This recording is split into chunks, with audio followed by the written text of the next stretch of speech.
family are fine. With me Miss Mila in thematic class today. Selamat pagi anak-anak hebat, selamat pagi Mama dan Papa, orang tua siswa yang saya hormati.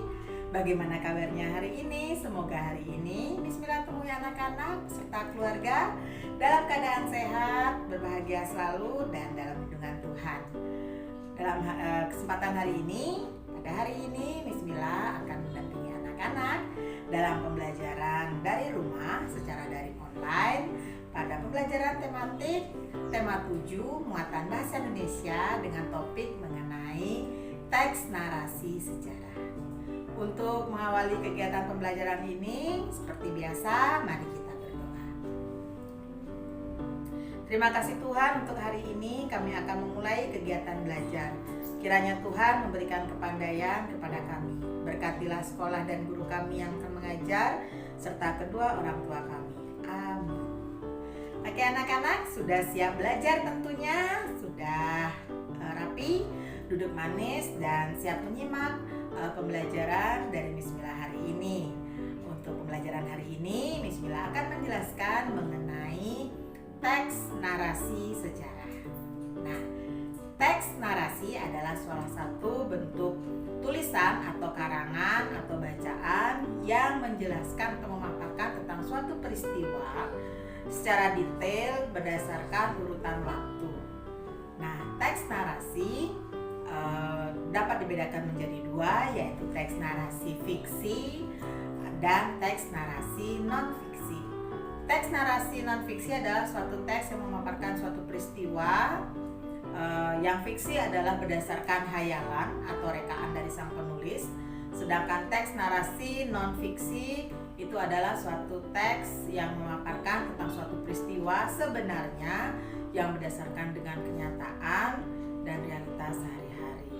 Nah, dalam teks pembelajaran hari ini kita akan mempelajari salah satu teks non-fiksi, yaitu teks narasi sejarah. Untuk pemaparan materi mengenai teks narasi, yaitu tujuannya untuk mengetahui pengertian dari teks narasi, tujuan kita hari ini, dan kalian dapat mengetahui cara menggali informasi dalam teks narasi sejarah. Nah, untuk penjelasan selanjutnya, anak-anak silakan simak pemaparan berupa video materi yang sudah Miss Mila siapkan mengenai teks narasi sejarah. Silakan disimak dan jangan lupa dicatat ke dalam buku catatan kalian materi yang Miss Mila paparkan dalam video. Silakan menyimak anak-anak. Selamat pagi anak-anak hebat. Hari ini Miss Mila akan menjabarkan materi paragraf narasi. Paragraf narasi atau karangan narasi adalah suatu karangan atau paragraf yang menceritakan tentang terjadinya suatu peristiwa yang berlangsung berdasarkan kronologi atau urutan waktu. Saat kita membaca paragraf narasi, kita akan seolah-olah mengalami sendiri peristiwa yang sedang dibahas dalam paragraf atau karangan tersebut. Tujuan dari paragraf narasi yaitu memberikan informasi atau wawasan serta memperluas pengetahuan pembacanya.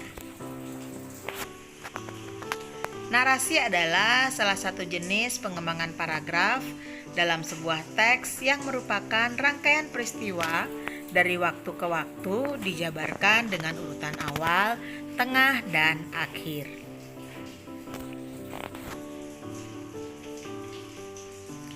Pada teks paragraf narasi terdapat alur cerita, tokoh, setting, dan konflik. Paragraf narasi tidak memiliki kalimat utama. Adapun contoh teks narasi yaitu cerpen, novel, dan biografi.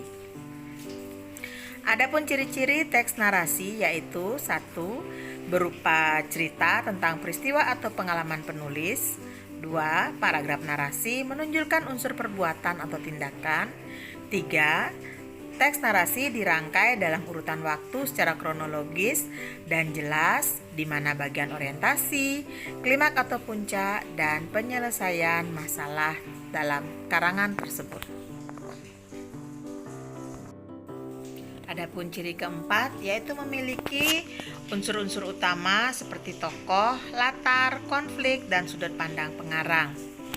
Ciri teks narasi selanjutnya yaitu biasanya terdapat cukup banyak kalimat langsung di dalam paragraf atau teks narasi tersebut.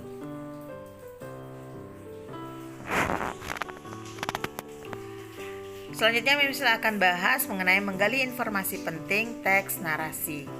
Teks narasi memiliki banyak informasi penting mengenai peristiwa yang pernah terjadi. Agar memudahkan memahami informasi teks, kita dapat mengelompokkan informasi dengan menggunakan kata tanya 5W1H. Tentu anak-anak masih ingat ya. Berikut Bismillah akan jelaskan tentang 5W1H. Pertama, apa atau what digunakan untuk menanyakan nama atau jenis peristiwa yang terjadi. 2. Di mana atau where digunakan untuk menanyakan tempat terjadinya peristiwa. Nomor 3, ada kapan atau when digunakan untuk menanyakan waktu terjadinya peristiwa. Yang keempat, ada siapa atau who digunakan untuk menanyakan tokoh atau pelaku yang terlibat dalam peristiwa yang terjadi. Yang kelima, yaitu kata tanya mengapa atau why digunakan untuk menanyakan penyebab atau alasan terjadinya suatu peristiwa. Yang keenam, ada kata tanya bagaimana atau how digunakan untuk menanyakan cara atau keadaan saat terjadinya peristiwa yang dijelaskan dalam cerita. Untuk selanjutnya, Miss Mila akan membahas mengenai kosakata baku dan serapan. Kata baku atau kata formal adalah kata-kata yang digunakan setelah melalui proses standarisasi bahasa. Artinya, kata-kata tersebut telah dibakukan atau istilahnya telah mengalami kodifikasi, yaitu terdaftar dalam Kamus Besar Bahasa Indonesia atau yang biasa kita singkat menjadi KBBI.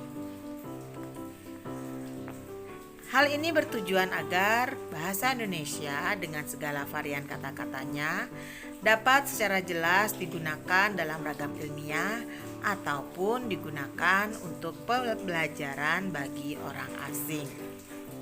Contoh kata baku yaitu foto, objek, negeri, daftar, izin, dan sebagainya. Kata tidak baku atau informal adalah kata-kata varian dari kata-kata baku yang pada umumnya digunakan dalam ragam cakap atau dalam percakapan sehari-hari. Contoh, faham, bentuk bakunya paham. Selanjutnya ada kata tidak baku kongres, bentuk bakunya kongres. Kata nampak, bentuk bakunya tampak.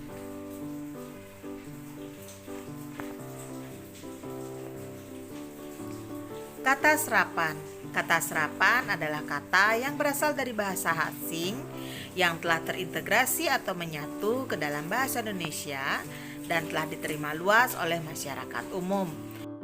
Contoh kata serapan yaitu kata fakta yang berasal dari kata fact yang artinya fakta dalam bahasa Inggris. Contoh kata serapan lainnya yaitu account yang diserap menjadi akun, aktivis diserap menjadi aktivis, aktor diserap menjadi aktor, akupunktur menjadi akupuntur, bom diserap menjadi bom, book diserap menjadi kata buku, dan boss diserap dalam bahasa Indonesia menjadi bos. Sekian contoh-contoh dari kata-kata serapan yang berasal dari bahasa Inggris yang kemudian diserap menjadi bahasa Indonesia. Sekian pemaparan materi hari ini anak-anak, selamat belajar. Nah, bagaimana anak-anak? Tentunya sudah kalian simak pemaparan materi yang sudah Miss Mila berikan mengenai teks narasi sejarah. Semoga membantu kalian dalam pemahaman dan menguasai materi pada topik teks narasi sejarah hari ini. Nah, untuk kegiatan pembelajaran selanjutnya, silakan kalian buka Google Classroom. Silakan kalian baca instruksi dan petunjuk yang sudah Miss Mila jelaskan di Google Classroom. Terima kasih untuk Mama dan Papa yang sudah mendampingi putra-putri tercinta, mendampingi anak-anak dalam pembelajaran dan membantu tugas kami dalam mendampingi anak-anak dalam kegiatan pembelajaran di rumah sehingga berjalan lancar hingga hari ini. Tanpa kerjasama Bapak dan Ibu, orang tua siswa, kegiatan pembelajaran dari rumah tidak akan berjalan dengan lancar. Bagi anak-anak yang mendapat kesulitan ataupun ada hal-hal yang kurang kalian pahami terkait materi hari ini, silakan kalian tanyakan kepada Miss Mila secara chat, kita diskusikan di grup pembelajaran ataupun secara pribadi kepada Miss Mila pada kontak yang sudah Miss Mila bagikan. Nah, anak-anak, terkait dengan kondisi pandemi, selalu Miss Mila ingatkan, terapkan perilaku hidup bersih dan sehat, ikuti protokol kesehatan, dan jangan lupa tetap ingat pesan Ibu, gunakan masker, hindari kerumunan, dan cuci tangan di bawah air mengalir menggunakan air dan sabun atau dengan menggunakan hand sanitizer. Dan jangan lupa jaga imunitas tubuh kalian, dan jangan lupa berdoa semoga kita selalu dalam lindungan Tuhan Yang Maha Esa beserta keluarga. Sekian untuk hari ini anak-anak. Bu Guru tutup pembelajaran hari ini dengan doa. Mari kita berdoa. Terima kasih Tuhan atas pimpinan-Mu selama kami belajar hari ini. Terima kasih untuk guru dan orang tua kami yang sudah bekerja sama membimbing kami dalam belajar. Tanamkan semua pelajaran yang kami terima agar kami menjadi anak yang rajin dan pandai. Amin. Oke anak-anak, sekian hari ini. Thank you. God bless us. Tuhan memberkati kita semua.